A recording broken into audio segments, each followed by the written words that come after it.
to Cambridge in 1968 thinking you were just coming for a year. Why didn't you just come for a year? Why did you stay? I just got trapped here, part because I came mainly to work in the Department of Applied Mathematics and Theoretical Physics, which was just fabulous to me. It is by far the best department for my subject in the world. We have, if I may show off, even now, more Fellows of the Royal Society than in any other department, in any other subject in the world. There are more working FRSs in Dan.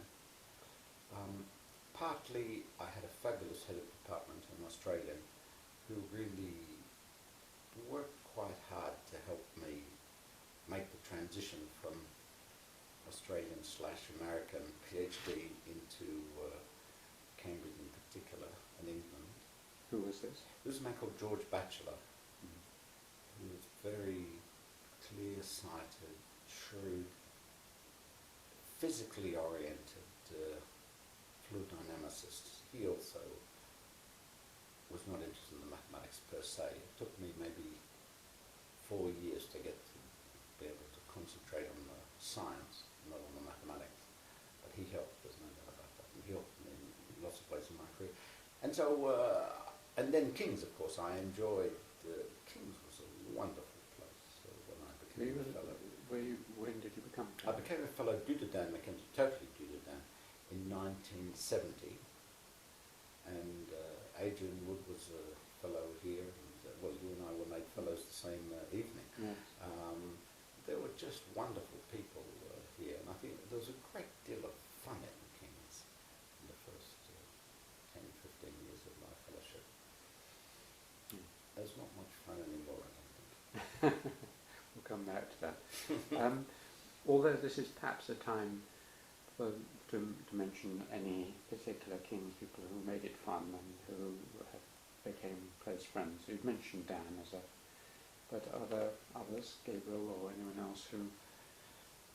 Gee, particular people who made it fun, they all made it fun. From the top, I loved Edmund as a provost. He was just so imaginative and contrary and interesting, and I just thought he was a fantastic provost.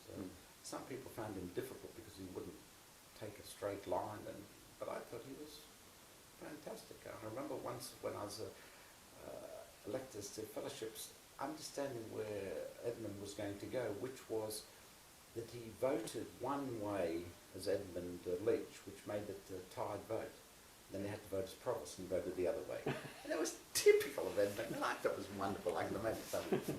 And I spoke to him later about it. I just thought he was fabulous. And Gabriel, of course, was extremely important. Gabriel also helped teach me some science. There's no doubt about that. His view. I ran a series of talks by fellows for the college, and Gabriel gave one of the very best talks I've ever heard in that series about how to do science. That was enormously impressive talk. Then I was influenced by Adrian Wood. I thought Adrian was very knowledgeable. An economist. An economist, yes. And knowledgeable about, then worked in politics. He understood the world. I clashed swords with, but was interested in Sydney Brenner, and I learned something from Sydney. Ken Moody was the Director of Studies in Mathematics, and he was a wonderful Director of Studies. He was so sensitive and understanding. I once said, I think to the senior tutor, Ken had never asked me to do something that I wasn't prepared to do. And the senior tutor came back, I think it was Jeffrey, but I can't quite remember. No, maybe in the next one. Senior tutor came back and said he'd repeated that to Ken, who'd said, oh yeah, but I never asked Herbert to do anything that he doesn't want to do. That was just typical of Ken. He was fabulous. Very understanding director. So all of that, and it's a lovely city to live in, made me stay here. But as I sometimes, maybe even frequently say, I'm looking to move on to somewhere better. But unfortunately I haven't found that place yet. What about Bernard Williams? Did you get to know Bernard? Oh, I got to know Bernard well. I had an interesting relationship with Bernard in that I thought Bernard was wonderful at clarifying ideas suggested to him. And I must say, when I was a fellowship elector, occasionally I'd think of something and I'd spurt it out without thinking it through, knowing that Bernard would pick it up and smooth it down and explain how it should have been said. And he'd say in code, what Herbert really means is so-and-so, not for Herbert. Yeah, Bernard, I got on well with Bernard. I thought he was a very good provost also, and highly knowledgeable, cultured, and imaginative. Yeah, he was very good. And I enjoyed Pat also. I learned quite a bit of science from Pat. Pat Bateson. From Pat Bateson. There were a lot Dan of Brown. Sorry? Dan Brown or Hal or... Dan and Hal were different. Hal was inspiring in the sense that he loved kings, and you learned something from that. And he was also interested in science. And Dan, I learnt about chemistry and the style of chemistry. And I was convener of the research centre when we hired some chemists, or had some chemists on the books. And Dan helped explain to me what they were really trying to do. He knew better than the chemists themselves. And Dan was a good fellowship elector. He understood how to describe science to us. Talking of the research centre, what about the long-time convener, Martin Hyland? He's a mathematician as well. Yeah, Martin does a totally different mathematics to me. I mean, he really is a mathematician and a logician. I've always enjoyed talking and interacting with Martin, but I can't say I've learnt any mathematics from him. He just does a different style. It's like a totally different language. I sometimes like saying when people say, do you two do similar stuff? If you were marooned on a desert island together, could you write a paper together? I don't think I could write a paper with Martin. Now, I think I could write a paper with you, Alan. I would learn an enormous amount because I'm interested in the sorts of questions you ask. I'm not really interested in the sort of questions that the pure mathematicians ask. So I couldn't write a paper with Martin. Definitely write one with Dan. Even with Gabriel. Yeah. Since we're talking about the college, and I'm interested in institutional creativity and so on, when people are asked why it is that Cambridge has produced many paradigmatic breakthroughs, sometimes the answer is given because of the collegiate system, which allows you, and Pat and Gabriel got together because they were in the same college. Have you found this, that being in a college with other people have allowed you to move outside your own discipline in an easier way than would have been common in many universities? Not really. I once needed some equipment to do an experiment, and Keith Tipton, the biochemist, lent me some. I was doing this work with a graduate student who was so enthused that he worked, I think, 24 hours a day.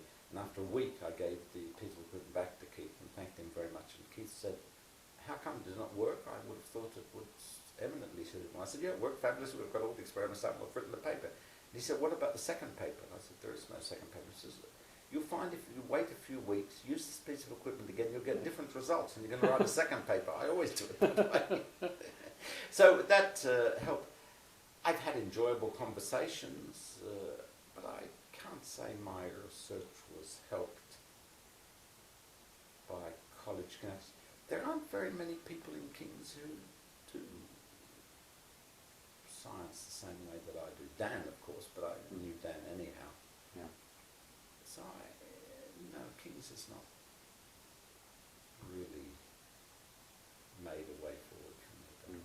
But has it helped you in a wider sense of living a social and aesthetic world which has stimulated you? Yeah, there's no doubt about that. I've made friends here. I got to know England. I used to say, it's not quite as true.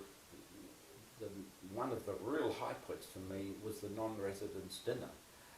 I was 25, 26, 27 at the time, and I'd have dinner sitting next to a 50, 60-year-old man always, who would explain what England was like from his point of view. And I found that fascinating. I learned a lot from those dinners. I once said to somebody, I can't remember who it was, how much I enjoyed those dinners, and they said they're the most boring dinners of all. I said, yeah, you're English and you're meeting people who you know, but I'm not. And for me, it's, if I may say, like an anthropologist going into a village.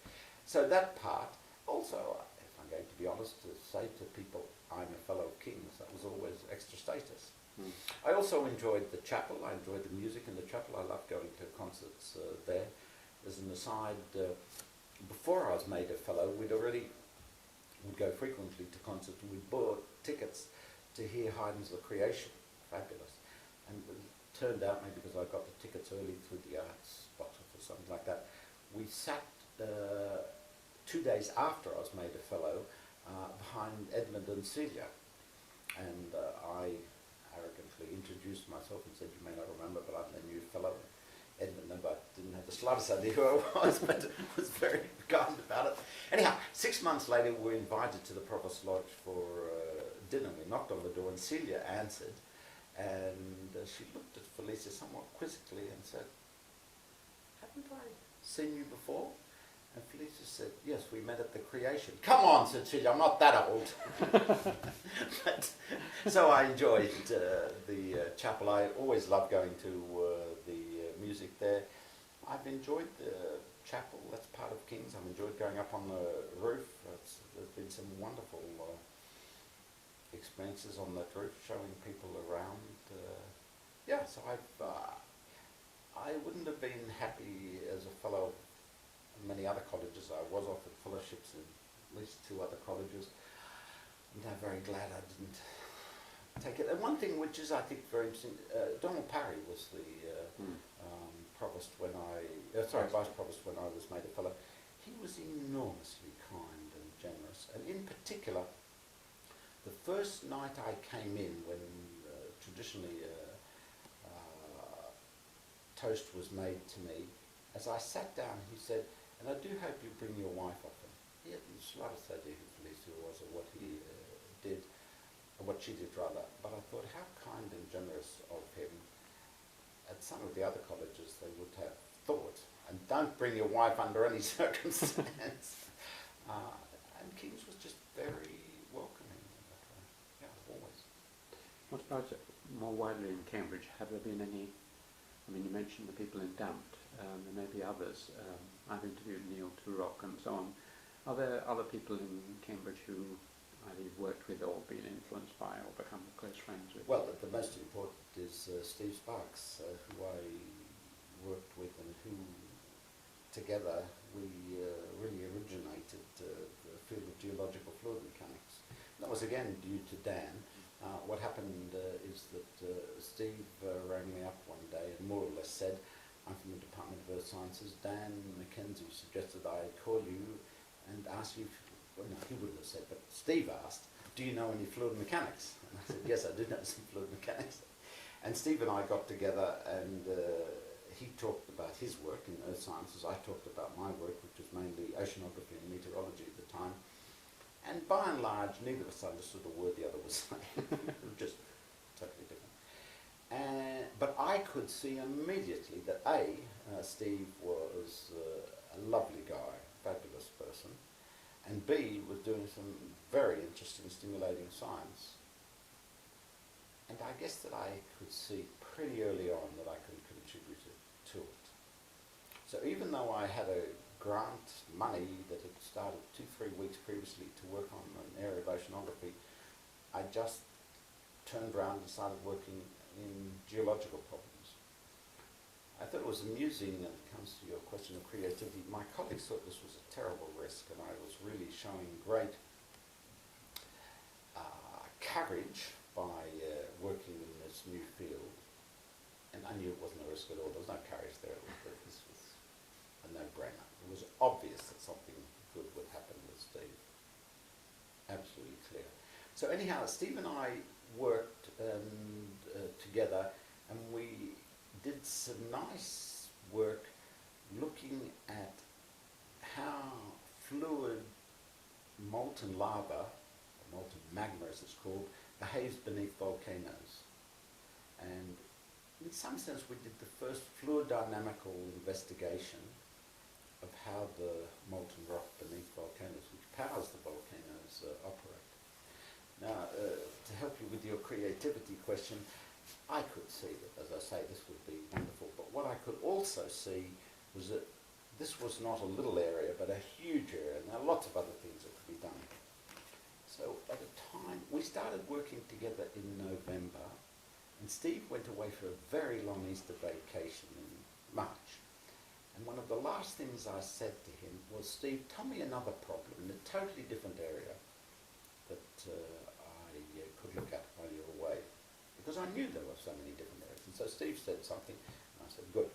And he went away for 3 weeks, and I thought about that problem, got some nice theory, did some experiments, just the beginning of the experiments to show that the theory was correct, because all my colleagues thought it was wrong. They didn't understand the importance of it and the way it goes. And that's one of the things that I'm best known for, is the question of how viscous fluid spreads, if you like, how honey spreads over toast, how lava flows in a volcanic crater, either on Earth or on Venus, as Dan Mackenzie then used, how oil that's spilt over the ocean spreads, and I did that. Anyhow, then Steve came back, and I, in all enthusiasm and excitement, said, Steve, look, I've got him, I've shown him the similarity, and it was clear that Steve was not interested. And I couldn't understand this. And I said after him, now, why don't you find this interesting? I mean, it's solving the exact question you asked me. And he said, Herbert, that's not the question I asked you at all. I was thinking something totally different. So I misunderstood him, or somehow I got into something else, which everybody knows is a very worthwhile question to ask. But then I did lots of things. So with Steve, I was very lucky. And if I may say, you may find it interesting, Lord Florey, who's my real scientific hero, who's the greatest scientist in some sense that I know about, an Australian Nobel Prize winner, President of the Royal Society, he once said, I'd work with the devil if he had something to teach me. And Peter Medawar, who was Florey's student, and I'm sure knew of this quote, wrote quite some time later, you should only work at the bench during the week with those people who you're happy to socialise with on the weekend. And I think the interesting, well, obviously interesting contrast there, and you can debate it both ways. Well, I was very lucky. Steve is not the devil, but he does know an enormous amount. He definitely had a lot to teach me, and we did become great friends, and our families became friends, and our kids even became acquaintances on the weekends. So after Dad, maybe even in a different way than Dad, Steve was by far the greatest influence on my career, and vice versa. I mean, I think it's fair to say that the Huppert and Sparks papers are considerably better than anything Huppert did by himself or Sparks did by himself. Yeah, I think it's good. Just because he was interested in geology. He's a fabulous field geologist. He knows about the Earth. With all respect, he doesn't know much mathematics, but he has an incredible insight into mathematics. He couldn't solve a problem, but he knew what problems were important and when the solution was correct. The stories of people presenting incorrect solutions to Steve and him saying that's not right, and he's been spot on. And so together we did very well. I knew how to do laboratory experiments, which is something I learned from Stuart Turner, a man who influenced me here, another Australian. And together Steve and I built up this field of geological fluid mechanics. A lot of Australians in your story, aren't there? Florey, your head of damp, this person. There were a lot of Australians who came to Cambridge, partly due to the fact that the first non-royal brothers who were fellows of the Royal Society were Australian. Two brothers called Michelle. One was very knowledgeable about ship hydrodynamics, just discussing what the second guy did, but and they had a student called Cherry, who was a very important man in the sense that he came here, he was a fellow of Trinity, then went back and set up the School of Mathematics in Melbourne,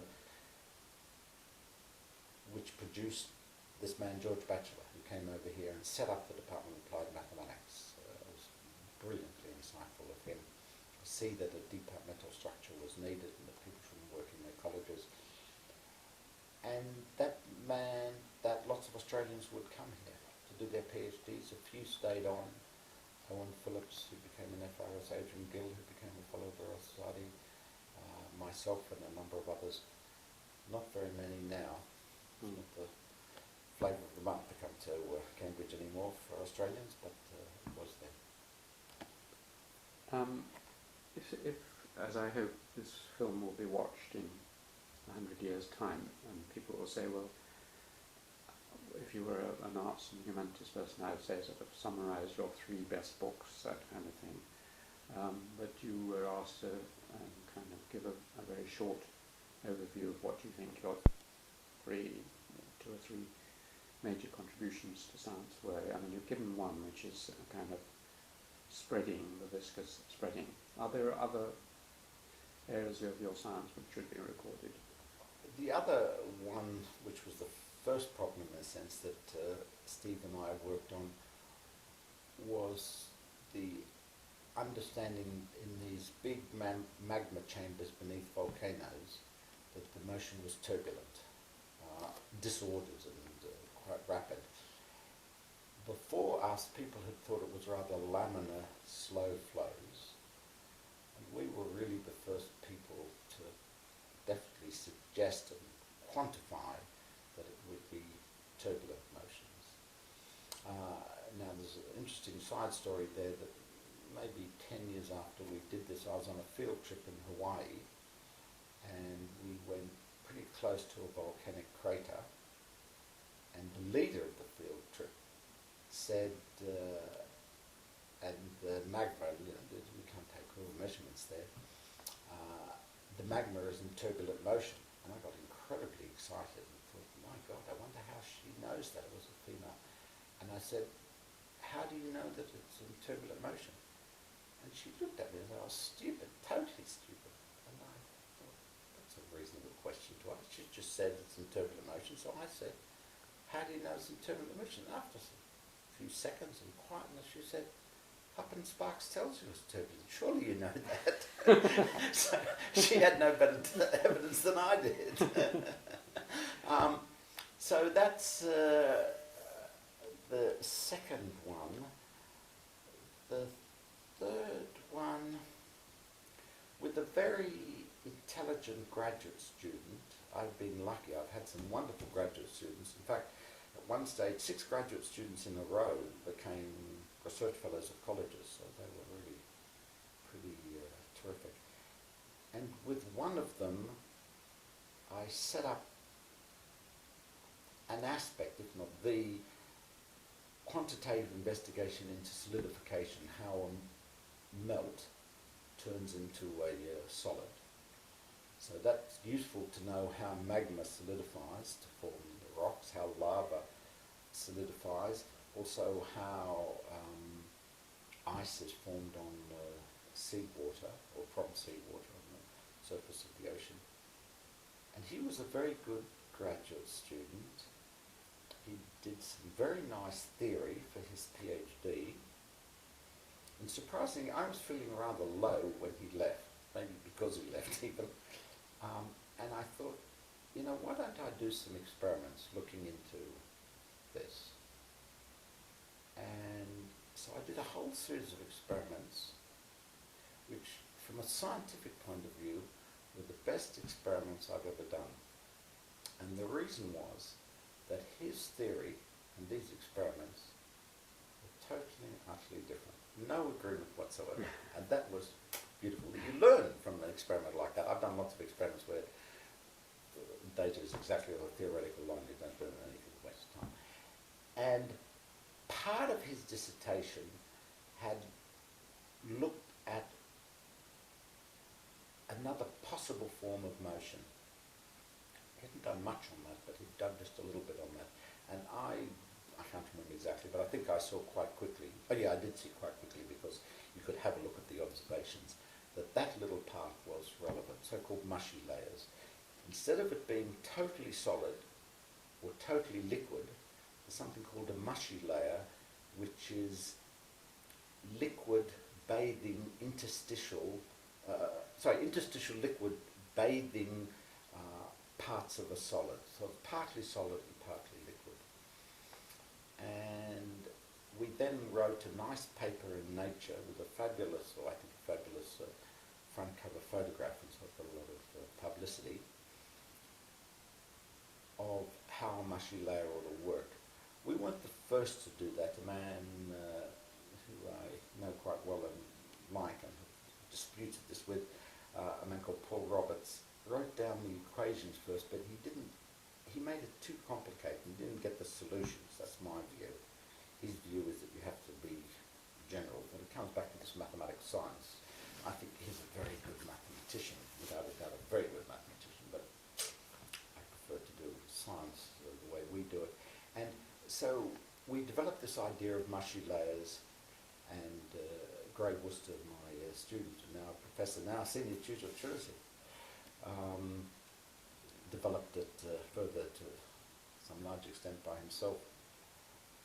Yeah, and that development of mushy layers and looking at how they grow and how they affect the formation of steel ingots, how they are influencing casting problems, I think I'd say that was the third area of influence that I would be known for. And I've written review articles on solidification. How does all this lead into what I think is your present work, which is on carbon capture? Carbon sequestration, as I call it, or capture, putting carbon dioxide in a compressed, hence liquid-like form in the large porous reservoirs beneath the Earth's surface at about a kilometre. I became interested in that in a rather strange way, but it's relevant to your creativity. One day a woman came into my room, a small woman, I guess she was 5 foot or so, and said more or less, "I'm the captain of the Cambridge University Rugby Football Club. I'm a third-year earth scientist, and I'm going to do a project on carbon dioxide sequestration, and you're going to supervise me on it." And I said, "Sarah, I don't know anything about carbon dioxide sequestration." And she said, "I'm the captain of the Cambridge University women's football." And I said, "Yes, I'll do what you want." I know a toughie when I see it. So I learned a little bit about it, and she did some lovely experiments, and I did the theory, and they agreed. And I saw that carbon dioxide sequestration was, again, another huge field. The interesting thing is, I've estimated 100,000 people are working in this area, engineers, policy makers, economists, etc., etc. There are only 2 or 3 groups in the world working on the fluid mechanics of it. You would think that was essential, but for various reasons there are no more groups than that. And the questions are, how fast does it spread? How far will it go? How risky is it if there's a fracture that's formed, either because there's some motion in the earth and a little crack is open through which the carbon dioxide can seep, or maybe, as will be relevant much more to America than anywhere else, if there are old oil wells that haven't been properly cemented in and the seal breaks, what's the likelihood and how quickly will the carbon dioxide leak out? And those are very important problems. I was lucky enough to get a very good postdoc from America who's now going to stay for at least 4 years, and I hope much more, Jerome Neufeld, and with him and Sarah Lyle and a number of others, I've done a series of investigations of the fluid mechanical aspects of carbon dioxide sequestration. So my earth science background was useful because I knew about the geology. My fluid mechanics background was really useful. And the quantitative background background so that I could calculate these things. And I love doing laboratory experiments. We've done some nice laboratory experiments which we can show. And one of the latest things that we've done, some of it being movie just this morning, suggests that once you get a crack, most of the stuff will eventually leak out. Now there's a question of how rapidly it leaks out. If you have carbon dioxide coming into the atmosphere slowly, it doesn't matter. Except you've wasted all that energy and cost. That should put it down and go back up again. The whole process is pointless there. If it comes out quickly, the carbon dioxide is heavier than air, and it will propagate as a so-called gravity current as a heavier than air, effectively poisonous gas. The best known example of that happened due to a different process when at Lake Niles in Africa there was an eruption of carbon dioxide, and that killed, I think, 30 people. There were only 30 people around the lake. But depending on where the carbon dioxide is stored and how quickly it came out, you could have, well, definitely a disaster, but you might kill thousands of people. I mean, it's just not clear. And it's an interesting area which relates policy, which I am interested in, and getting more and more interested in, with science. I partly became interested in policy because I was asked in 2002, I think, or something like that, to chair a Royal Society committee on bioterrorism. Yeah, and I had a lot of interactions with government ministers because of that, and quite enjoyed it. The nervousness is because you can spend a lot of time getting nowhere with government officials, but I quite enjoy it. And here they're huge policy matters, and in my view, there needs to be a combination. No, let me back up a little bit. In my view, we're putting in 28 billion tonnes of carbon dioxide into the atmosphere each year. It's not absolutely definite that that's leading to a catastrophe, but there's a fairly good chance that it's leading to a catastrophe. That is a very big risk. We need to do something. In my view, you can talk till the cows come home. You'll never get people to stop using motor cars and planes and use less energy. That's pitiful. So you have to store it. How do you store it? Well, it needs government regulation in order to be able to store it underground. It needs an industry to get going. It needs economists and the people to agree to this. So it's really a very big problem. I have nice disputes on this with Dan McKenzie over this. He says it's never going to work because we can't get all these people in line. I'm not so sure about that. I think we will do something. But how we'll do it depends very much on the government, on people, on the companies. I've been told by a number of oil companies there's a huge amount of money to be made by sequestration, but not by the first company who's involved. And so each company is waiting for another company to show the way. It's a little bit like, if I may say, and I've said this to a number of oil company executives, that penguins in the South Pole, when they live on ice floes, they want to go into the water to catch food, but the problem is that the whales know that the penguins are going to go into the water, and they wait underneath the floes. And so typically what happens is a number of penguins will go to the side of a floe and look and see if there's a whale underneath or it's safe, and then at some stage one penguin will just go with his flipper and flip the other guy in. And if it's safe, then he can go in. So it's the same thing. Each oil company is just waiting for one other to go first. I wrote a report, quasi-confidential report for an oil company, which started by saying the carbon dioxide sequestration business is likely to become as large and as profitable as the oil industry. And the director of research, who I have a huge amount of respect for, said I had to take that sentence out. And when I said to him, did he not agree with it? Did he think it was wrong? He said, no, it's totally correct. But although this is a quasi-private report, it can easily become public, and I don't want the public to know But I think it's an indication that there is a lot of money to be made there. And that no doubt motivates part of the science that I do. And I mean, you're given two messages. One is that the stuff will escape, and therefore, once the public knows that it's like possible that it will escape, then they'll sort of slow down or prohibit this development. And the other is that it may be part of a solution anyway.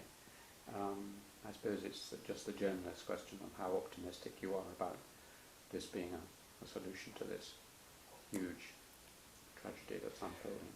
Well, I think John Brown, the ex-head of BP and really very effective head of BP, used to say, and still does say, mankind has always found its way out of any difficult problem, and carbon dioxide problem is definitely a difficult problem. Just how it will do that is not clear. I think public opinion does play a large role. I mean, there's an analogy here with the public opinion over nuclear energy. British people are against nuclear energy. If you ask the man in the street how much of electricity comes from France, where it's been generated by nuclear means, he'd say none. He'd be totally wrong. He'd be aghast if he knew how much is generated, even if it is over in France. Nuclear energy was badly handled by the government. Carbon dioxide sequestration, I hope, will be better handled. It's an interesting question to know how it'll go. I did an interview with Richard Friend, and he and Herman Hauser, who I interviewed, talked quite a bit about the potentials of these new plastics, both for communication in the plastic book and plastic logic, but also Richard talked about the potentials of solar energy capture, which would provide alternative energy to carbon sources. Do you think there's much potential there? Well, that is a fascinating point, given that the solar energy incident on the Earth is 100,000 times larger than the amount of energy that we use at the moment. So there's a huge supply, over supply, but the capture efficiency is very small at the moment. So one would think, well, we'll be able to develop it better. People have been saying that for 50, 70 years. I believe that that will happen. I can't say that I know exactly how it will happen. But I think we will use solar energy and use it efficiently.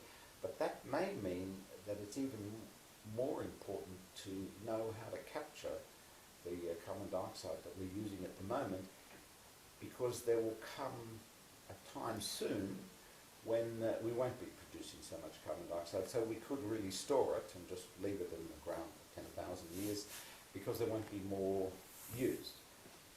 If we're now putting out 28 billion tonnes, and in 20 years we're going to put out 50 billion tonnes, then there's no point in storing 10 billion tonnes, because that's only a small part of the problem.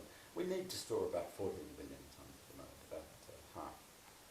But the chance that it will work, or the chance it will be effective, is increased by the fact that there may well be solar energy. And I think that will come, but the timescale is the question. You mentioned the Royal Commission on Bioterrorism. For those who won't get round to reading it, what did you conclude after your Royal Commission? It wasn't so much a conclusion as a recommendation to the government. The recommendation was that there should be what we call the one-stop shop built, that there should be one place that looked into the relevant science, that knew what was involved, and would be called upon to do both the decontamination and the fighting, should there be any problem, detection, decontamination and the fighting. The government almost immediately said no, they wouldn't do that. And I had a fascinating interview with Hazel Blears, who was then the junior minister, or a junior minister in the Home Office, and by tomorrow, who knows what she'll be. But it was fascinating because she said she'd see me for half an hour, and I saw her for about an hour and a half. She made a lot of time available. She looked me in the eyes the whole hour and a half. I couldn't take one note because she was looking at me all the time. We got on extremely well, and I said to her at the end of the hour and a half, Minister, because I told you I must call the Minister, Minister, I have a feeling you've understood everything that I've said. And she said, yes, Professor, I have. And I said, I think I see your line too. She said, well, that's very good, Professor. I said, in fact, I think we could change roles. This is a line I get from my wife. Role reversal. If I was the Minister in the Home Office and you were the scientist, I think you could present the scientific view. She said, absolutely right, I could present the scientific view. So I said, then why don't you do the scientifically sensible thing? And she came back immediately and said, because politically it's not the right thing to do. I thought it was a wonderful interaction. Anyhow, about a year and a half later, Roy Anderson became the CSA, Chief Scientific Advisor for the Ministry of Defence, and he basically put that recommendation into effect. Only in the Ministry of Defence, he set up something called CTC, which I've just forgotten exactly what it stands for, but basically a counter-terrorist organisation. Centre, it must be right. Counter-terrorist centre.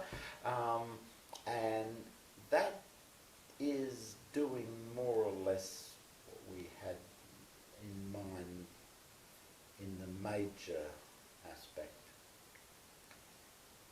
I have the feeling now, and this is saying it off the top of my head, scientifically what we said was very sensible and the right thing to say. I don't think politically we were as astute as we might have been. Setting up a one-stop shop was definitely the right thing to do. But the Labour government didn't want to do it, so you could say it wasn't a sensible thing to suggest. There's an interesting debate that could be had there. I once went to a course called Entrepreneurial Skills for Scientists and Engineers. And a very capable character there told us of 3 different accounting mechanisms, or accounting styles with which to present the accounts of a company. And then having explained each one of them and the advantages and disadvantages, said, right, now you're the chief accountant of a large firm. It has 2,000 employees, and the CEO comes to you. Which of these 3 styles do you use? And we all gave answers and explained why we gave answers. And he said, you're all wrong. The style you present to the CEO is the style that he's used to. I thought, bloody good answer. Give the right style, don't give the style that's the most appropriate. And we may have made a mistake there. We didn't give the Labour Party, I don't want to say what they wanted, because that implied we're doing just what they want, but we didn't couch it in the way that they would have taken it on. We instead couched it in the scientifically correct and logical way. And that's when I became more interested in policy and how to do policy, and saw how it's a very different situation to academia. Very different. This is something Gabriel's very interested in, as you know. Oh, yeah. And he organised seminars with Richard Friend and so on to talk to Blair about science and so on, and he's got me to interview David King in the future and so on. Clearly, is this because you're now more senior that you're in a position where people are going to ask for your opinions from government, or why have you become more interested in this, do you think? I think because I am more senior, because I also learnt how the game works. And as an example, I went to see a very, very senior man, very senior, and I had, about this matter, and I had 5 points that I really wanted to put across in what was to be a half-hour appointment. The appointment was an hour and a half, and he talked and talked and talked and talked the whole time. I was furious. When I came home, I remember saying to Felicia, he didn't take a note, he didn't listen to anything I had to say. Felicia said, maybe he's sufficiently astute that he could work it out. And I said, he couldn't, because I never got the points over. And I thought about it for a while. I was really annoyed. And I went then with an idea, and I told Gabriel about it. And Gabriel spoke to the Cabinet Secretary, because Gabriel had a connection with the Cabinet Secretary. And Gabriel spoke to the Cabinet Secretary, and the Cabinet Secretary sent me an email and said, I can't get involved here, because it wasn't really my limit. Why don't you make another appointment? So I made another appointment, and this guy was open and listened to me and said things like, you recall last time I said so-and-so. You didn't say a damn thing last time. It was useless. What are you telling me? Anyhow, very useful. 3 or 4 months later, he wrote to me again, said, would I come and see him again? So I went to see him again, and he waffled on for a quarter of an hour, and I thought, what is this about? What is he trying to tell me? And I couldn't see. And then after 20 minutes, he said to me, Herbert, you know I'm retiring in 3 months' time. And I said, honestly, no, I didn't know that at all. I was wondering if you could help me become the master of a college in Cambridge. I thought, under no circumstance, not that I have the power to do that, or even the beginnings of it. So, in some sense, I understood. With that experience, I got confidence, I get, and I understood how to do these things. I quite enjoyed getting Gabriel to get the Cabinet Secretary, who clearly told this character, you'd better do something. Yeah, I quite enjoyed that, as sort of strange as it might say. In another case, which again was interesting, I went to see somebody with the Royal Society Secretariat who was incredibly nervous of me. He didn't trust me in the slightest, and he wanted to go everywhere, and he made the appointment. Anyhow, we went, and it was a reasonably useful meeting with, again, a quite high official, whom I know well. He's a lovely guy, fabulous scientist. And I just thought there might be more here, so I rang him up and said, I'd like to come and see you by myself. He didn't tell the secretary. So when I got there, we sat down, and he said to me, you notice, in contrast to last time, my PA is not here. There's just you and I in the room this time. In fact, Herbert, let me tell you, your name isn't even in the appointments book. There's no way that it's known that you're here. If you repeat anything that I tell you now, I'll deny that I've ever said it to you. Sounds like television drama to me. Absolutely. And he then talked on, and he talked for about 10 minutes and a quarter of an hour, and I thought, this is useless. I don't care less about it. Why are you showing? I don't care. This is irrelevant. And then I thought, look, this guy is far too cluey. He wouldn't waste my time for a quarter of an hour. And then I realized if I didn't listen to what he was saying to me, but I thought about what was between the lines, it was enormously useful. Enormously useful. He was pointing the finger at something that nobody else had had the courage to point their finger at. And I took that up, and that was very useful. I thought. Anyhow, I quite enjoyed that. I can imagine Dan Mackenzie, if he hears this, will say, my God, what a pile of garbage. It's part of my sporting interests. So, and also policy is important. I had a meeting a year ago with possibly the most powerful man in some sense in Australia. He's called Mr. Fixit of Australia, the equivalent of Lord Goodman, etc. of Australia. A lovely, lovely guy who's the Chancellor of the University of New South Wales, David Gonski. And somehow we got into what we wanted in the world.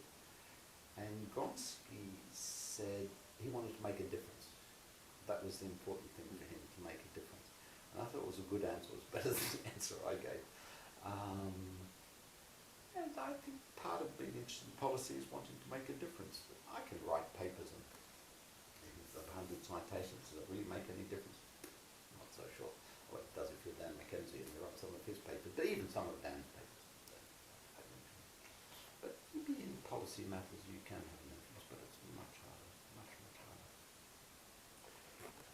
Well, we've covered many things. One thing I did want to just touch on quickly, and then if there's anything else that I should have really asked you about, we can cover that. And that is your family, and particularly Felicia, who I've known for many years too, and you've mentioned a number of times. You mentioned she's a professor. What is she? She's the professor of psychology in the Department of Psychiatry. She's interested in, at the moment, in well-being and happiness. That's also a matter of great policy import. And I've enjoyed getting to know some of her connections, both here in Britain, where she's been asked to speak to the Cabinet Office a number of times, and in America, where she's been asked to arrange conferences by Marty Seligman, the originator of positive psychology, and a fabulous guy, and a guy, just to come back to our previous conversation, he's worked for the American government on bioterrorism, but his work is totally... Tilting out of... Oh, I'm sorry. His work on bioterrorism is totally confidential. That's the agreement between him and the American government. I've made the point that it's always open. Now, I do have lots of classified information in my head, and I do have a security clearance, so I've always wanted it to be as open as possible. So Marty and I talk about bioterrorism and aspects of it, but Marty has to listen more or less, and I can see him getting so agitated. He wants to say things to me, but he can't say them, whereas I can say what I like more or less. Anyhow, so Felicia is doing very well. People in the last 2 or 3 years have said to me quite frequently, how do you feel about the fact that your wife is now more famous than you are? And I've said it doesn't bother me in the slightest. It doesn't. I'm not the slightest jealous of Felicia. I have thought, though, you have no idea how famous I am or not, or how famous Felicia is or not, or how you compare two different things. But yeah, Felicia's doing well. I don't think she enjoys Cambridge. Well, I know she doesn't enjoy Cambridge anywhere near as much as I do. In fact, relatively recently I said, how would have you reacted if I told you when we first came down to Heathrow that we'd be here for more than 40 years? And Felicia said, oh, it would have been an easy matter. I would have shaken your hand, told you I was divorcing you and gone back to Australia. Yeah, but she does very well, and she's been a wonderful mother to our children, worked hard. And I might say I was slightly disappointed in hearing a famous female scientist say recently in the public arena, it's impossible to be a famous female scientist and have a family and lead a social life. But this woman led no social life, never cooked dinners, just concentrate on the work and her family. Felicia's managed to do all of those, concentrate on her 2 sons, concentrate on making wonderful meals, sometimes in 5 or 10 minutes. I don't understand how she does it, but she does. And keeping up her research. I've got one more question, and then we'll see if there's anything else, and that is going back to creativity. How do you actually work, and where, when do your best ideas come? In the bath, on a walk, in the pub, or sitting at your experiments, or in your dreams, or all of them? I think all of them. I think that you're more likely to be creative when you're relaxed, but I'm not even sure about that. I've had ideas when I go to keep fit classes, as I do these physical jerks. I thought something. I've had ideas in the shower. I once had a 3-4 week discussion with somebody about how something would work, and we couldn't get anywhere. We didn't even get off first base. And so we decided to do an experiment. And it took us about 2 weeks to set up the experiment, and then I said to him, look, to get the recirculating flow going, you have to press that red button. Would you do this? This is a colleague, same age as me, just retired, so same age as me. And he was just about to press the red button as I wanted him to. I said, well, 1 second, Rex, I know exactly what happens. He said, don't be stupid, it's been 6 weeks talking about this again. Nowhere. Now you know exactly what happens. It doesn't make sense. I said, I know, I'll tell you. And I told him, and he was amazed. So was I. Where did that come from? I think that came, maybe it's incorrect what I said before, relax. I think it was the adrenaline, the tension of doing the experiment and saying to him, now you press the button, and then getting all ready to measure it. It suddenly came. And in fact, although his name starts with a B, it's the paper is Huppert and Britta. Normally it would be the other way around, because I really did have the idea when he was not only non-believing but didn't make a contribution in that way.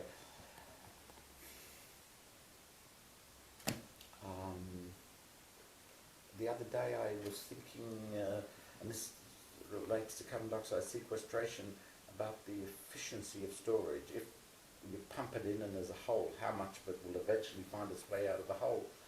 And I was in the shower and I thought of a wonderful experiment. And I went to see this postdoc and I said to him, you know, I've just had this idea. And he said, I've had more or less the same idea for the last month. And I said, you haven't done an experiment yet? It's easy. And he said, no, I don't see how to do the experiment. I said, oh, what you do is and we now, that's the one we did this morning. I don't think there's a prescription. I enjoy working quietly in my office. I don't do things, fitting them in 10 minutes, quarter of an hour at a time. I'm not very good at that. Hard to say. What about teaching? Do you lecture and supervise? I do lecture reasonable about. I enjoy that, except for the time that it takes. People said to me, I'll give you another 4 hours a day and then you can give another course. I'd be happy for that. If they give me another 4 hours a day, but they don't. I've taught second year, well, I've taught first year undergraduates when I first came here, which I enjoyed enormously. I've taught second year undergraduates, which I did this year, for example, and the best people are terrific. I think I'm good at enthusing people who are interested. I don't think I'm very good with people who aren't interested and are bored. I can't get them to switch to be interested. I'm not very good at that. I've taught final year graduate students. A very good graduate student that I have at the moment, a Japanese, I taught in third year, and he insisted that I employ him over the summer, which I finally did when I found some money, and I've done some nice work with him. He's really a very nice, imaginative character. I've done lots of different things. I always supervise the courses I teach. I supervise here in King's 2-3 hours a week. I feel strongly to supervise 0 hours a week is not appropriate or correct. Supervise 6 hours a week is not appropriate or correct either. Virtually never supervise 6 hours a week for a term. I have one supervised 12 hours in 1 week, but that's a special thing. Yeah, I enjoy supervising. And some of my best friends, no, it's slightly exaggerating, but some of my good friends have come from students I've supervised. I still see some of the students I supervise. And I have a good friend who I made here as an undergraduate when I was much younger. They, of course, in typical undergraduate style, never called me by my name, just called me nothing. They are now almost 50, and occasionally I say to them, I'm not going to talk to you anymore unless you call me Herbert. I find that very difficult. I can't call you Herbert. I don't give a damn. I want to be. I know. Can't do it. I've got actually one more short question, and then the tape will be finished. Is that all right? That's quite all right. I think I asked several eminent scientists if they were giving advice to someone starting out, just starting their postdoc or their doctorate thesis, or a young scientist, 2 or 3 tips. Be brave, be foolish, get married, whatever. Be in the best environment you can. Find the best supervisor that you can. Do something different. Don't just dot an I or do a calculation that extends what somebody else has done. But the first one, being the best environment, comes from my experience in DAMP. It's so easy to do research there because everybody is buzzing and it's just easy. Whereas I have spent sometimes 4 or 5 weeks by myself in various places around the world. I've never accomplished much. That's just something about me. I need to have other people around me. But I don't think, even Dan, I don't think if he was in South Pole for a year, I don't think he'd produce much. I may be wrong. But no, I think Dan would say that by going out to the sciences and being in Cambridge, he gets best supervisor you can, it's interesting, there's a huge correlation between individuals who've won Nobel Prizes or become Fellows of the Royal Society and their supervisors. Not because there's a, I'll help you because you're my character, but just you learn from them. I was amazed, I was asked, I think by the Royal Society, to name I think it was the 10 most influential scientists in my career. And they're all FRSs or the American equivalent, because they're the brightest people. And I've learnt a lot from them, and that was advantageous. And to do important problems clearly worthwhile. A lot of problems that are done are, as a colleague of mine says, mountain climbers method, because it's there, that's why you do it. That's not a reason to do a problem. You want to do, in my opinion, problems that really other people will be interested in. That's my view. If I was a real mathematician, I wouldn't have that view, but that other people will be interested in and have some point to them, and you can talk about them over